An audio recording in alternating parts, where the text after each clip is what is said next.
Nå er jeg klar. Why is it important for you to be a sponsor?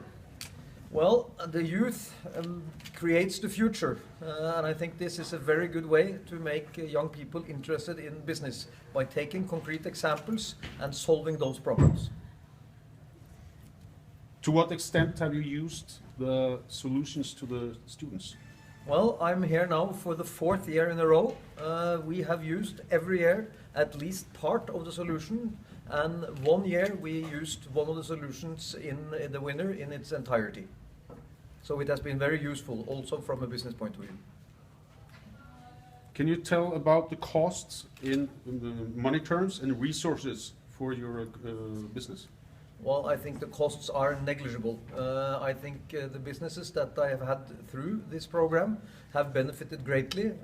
It's really not a big investment in time. We are here at the startup for a couple of hours, and then we are here at the finals for a couple of hours. And we give a small prize. So the main cost is actually implementing the solutions when we find something that is good. But that of course is for our own benefit.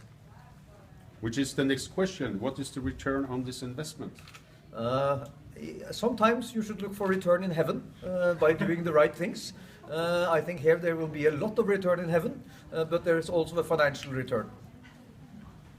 Could you please give a advice to future business partners to become sponsors for innovation camps? Well, I think the downside is very small. As I said, you use little time and you get connection with young, energetic and enthusiastic people, and I think that is good for everybody.